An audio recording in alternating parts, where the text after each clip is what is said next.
All right, well, for more, let's turn to our strategy panel. In studio with me is Stevie O'Brien, a former Chief of Staff to Liberal ministers. She's now a Senior Advisor at Macmillan Vantage and Counsel at Macmillan LLP. Jordan Paquette is a former Conservative strategist. He's now a Senior Consultant at Blue Sky Strategy Group. He's in Charlottetown. And in Vancouver, Kennedy Stewart is a former NDP MP and Mayor of Vancouver. He's now an Associate Professor of Public Policy at Simon Fraser University. Hello, everyone. Oh. Hey there.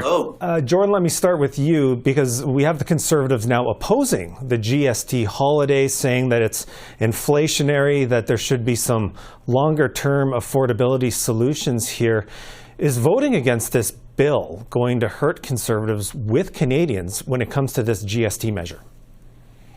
No, I don't think so. I think most Canadians have seen this as a vote buying measure, a temporary GST holiday over Christmas where people can save on a case of beer or save on a Nintendo isn't going to address overall affordability measures across the country.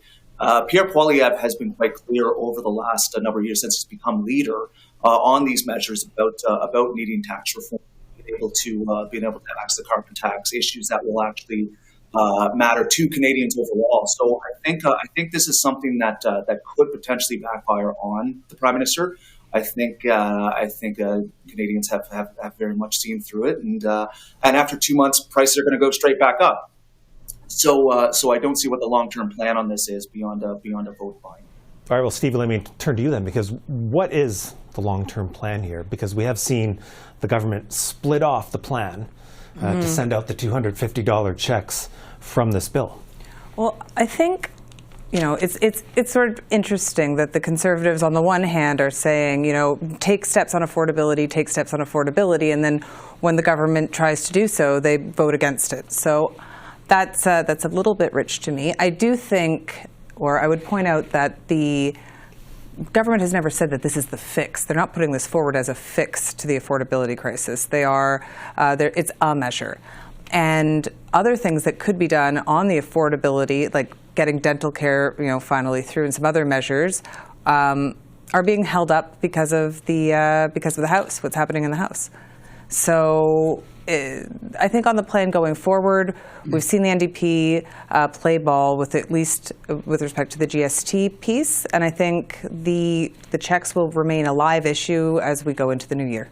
Okay, Kennedy Stewart, let me bring you in on this because we did hear a pretty strong response from Jagmeet Singh to the fact that the Conservatives are voting against this, but the party has also been criticizing the government over the eligibility for those checks. Of course, that's not in the bill, but what do you make of the NDP's response to this in recent days?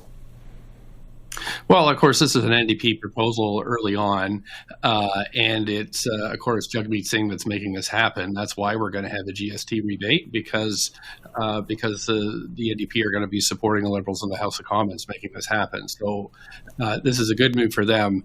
On the Liberal side, what I'm a little disappointed about is that this is done so quickly and crudely. I would much rather see something targeted at those Canadians who need the most help. Just over $1 billion on the GST rebate could go a long way to target those that are living in poverty in Canada.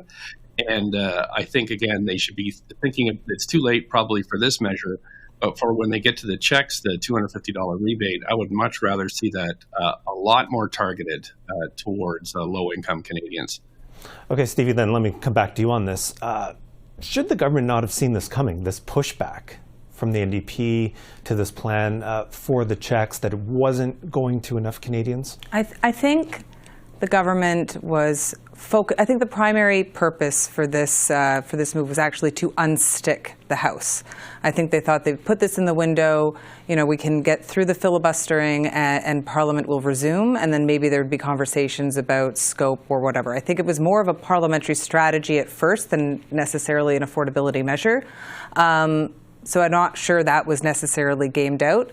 But now that we're in this part, I think now where we are, and it has been sort of removed from the initial bill, I think we'll likely see conversations continue.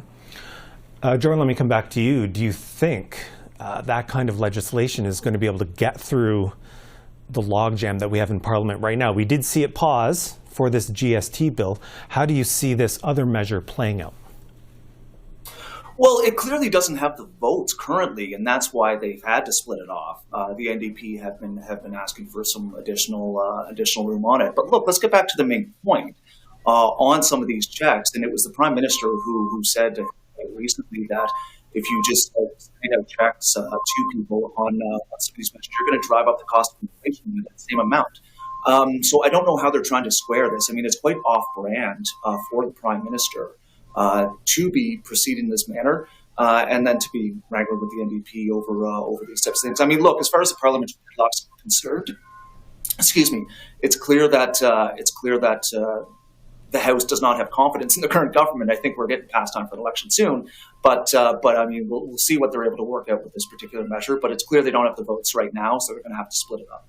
Okay, let's turn to the other continuing big story on Parliament Hill. Of course, that's the tariff threat from Donald Trump. We had the First Minister's meeting yesterday, and Kennedy, I want to start with you because you are a former mayor who's interacted with federal and provincial governments. The messaging that we've heard from federal ministers and from premiers, both before and after that meeting, what does it say about, I guess, the unity of Canadian political leaders going forward to address this very serious challenge? Yeah, I think that the Trump election poses a huge threat to the Canadian economy, and I don't think the premiers have adjusted to the new reality.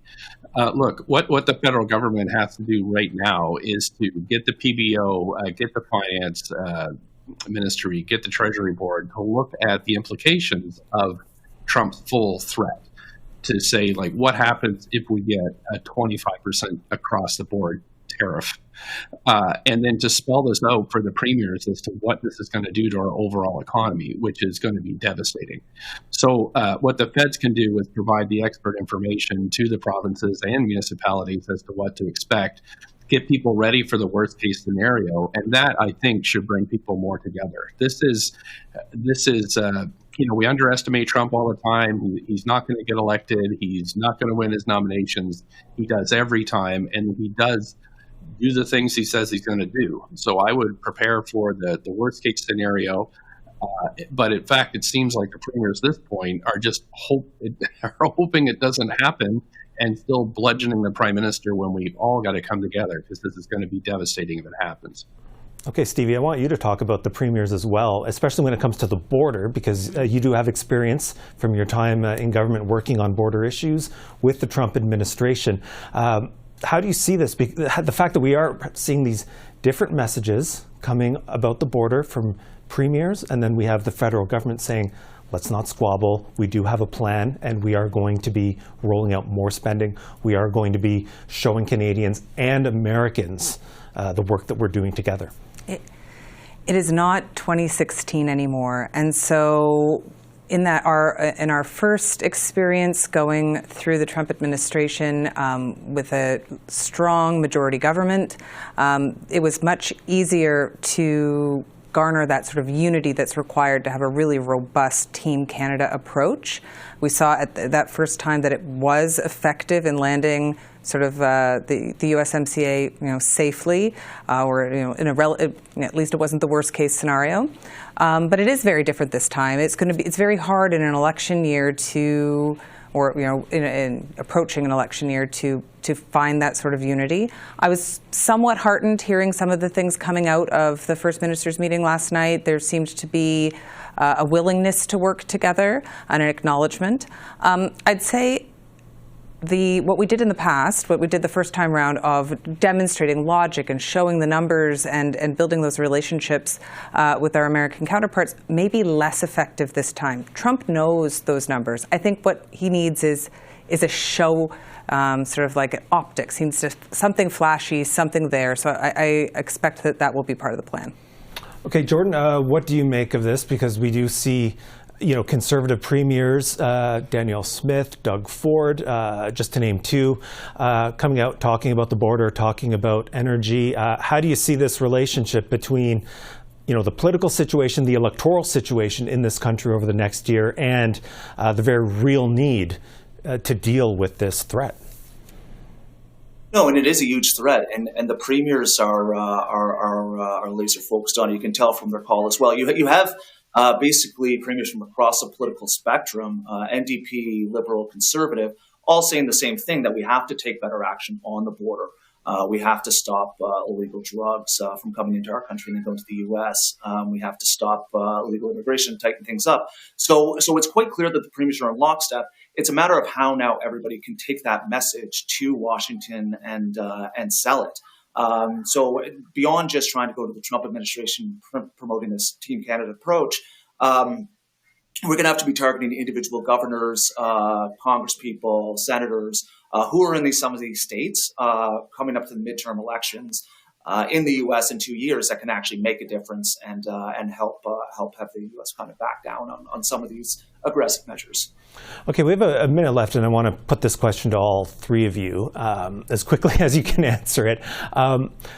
What does it say that it took a social media post from Donald Trump now to leading to all this promise of action on the border now and perhaps not years ago? Stevie, let me start with you. Very quickly, I think there's been a lot of action on the border that has just maybe not been in the news. One of the most significant things we did to secure the border was under the Biden administration, which was expanding the Safe Third Country Act. So I think there is a lot of work, but now it's just going to be a lot more public. Okay. Kennedy, your thoughts? Yeah, I'm not convinced that it's fentanyl and illegal crossings that are at the heart of this. I really think that Trump, that's almost the throwaway line. I think the 25% tariff is what we need to take seriously and get ready for it, because I think there's a very good chance it's coming. All right, Jordan, the last word to you in Charlottetown. Yeah, no, I agree. We have to get ready for it, absolutely. But Conservatives have been ringing the alarm bell for years on some of these issues on the border. And you're right, Andrew. It seemed to take a tweet or a Truth Social post or whatever it was from the South to force some action on this and have everyone taking it seriously. So we'll see what happens over the next couple of months. All right, we'll have to leave it there for now. I want to thank all three of you for your time on this. Thank you. Thank you.